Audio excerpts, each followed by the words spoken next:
Kürtlerden beklenen bir takım ulvi değerlerin hammallığını yapmaktır, taşıyıcılığını yapmaktır. Bu bazen İslam olur, bazen insanlık olur. Hammalın taşıdığı yük ona ait olamaz. Eğer kendi yükü ise zaten hammal diyemeyiz ona.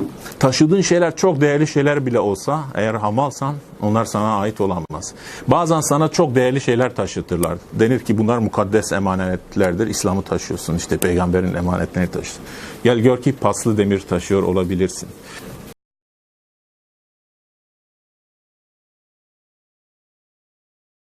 Mesela ulus devletin yükünü taşıyorsun. Türk milletinin işte şaşa, tarih, devlet ihtiyacının işte yükünü taşıyorsun. Ama sana deniyor ki işte İslam kardeşliğini taşıyorsun. Kürt şehirlerinde Kürtlüğe izin yoktur. Yani tam uçakla iniş yapacaksanız orası birden Peygamberler şehrine dönüyor.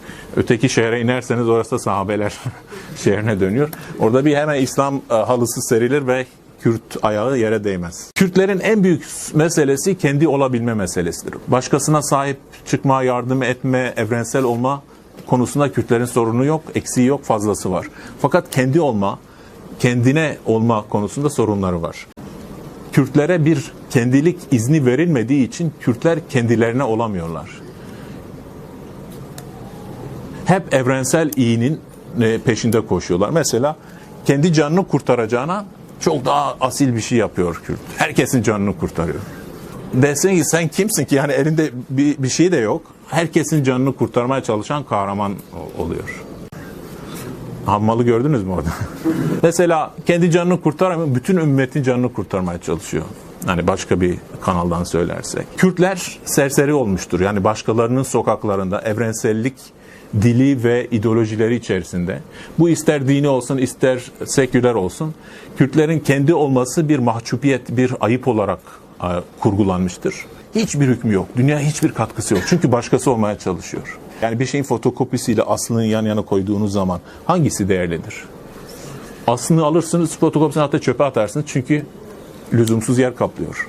Ne zaman ki kendin olursun, o zaman dünyaya da bir katkın olur. Lüzumlu hale gelirsin.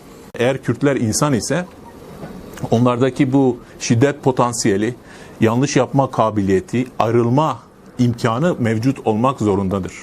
Türkler Kürtlerden korkmadıkça onlara saygı göstermeyecektir. Kürtler eşit olamayacaktır. Bunu söylerken şiddete karşı olan biri olarak söylüyorum. Sivil karşılaşmada bile, sivil nedir biliyor musunuz? Sivil insan silahlı olabilecekken olmayan insandır. Mesela tabelalardaki dil nasıl değişiyor? Sokaklarda yürüyen insanların beklentisi ve diliyle şekilleniyor. Kürtler eğer kendi hürriyetlerini istemezlerse, uyanmazlarsa Türkler hiçbir zaman bunu veremez.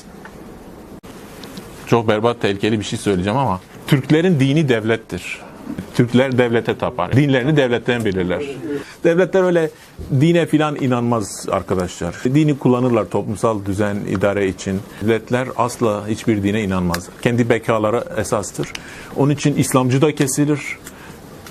Din düşmanı da kesilir. Her şeyi yapar devletler. Yani şu anda İslamcılık bile dövülüp tasfiye ediliyor. Milliyetçilik kurumsallaşıyor. Çünkü devletin nihai şeyi odur. Kürtlerin temel ihtiyacı tanınmadır arkadaşlar. Acınma değil. Kürtler acı çekti falan, bunlar hepsi hikayedir. Hiçbir değeri, önemi yoktur. Kürtleri ağlak tutar, geride tutar, işte acındırır, şefkat dilencisi kılar. Kürtlerin ihtiyaç duyduğu tek şey muhatabından bana saygı göstereceksin arkadaş.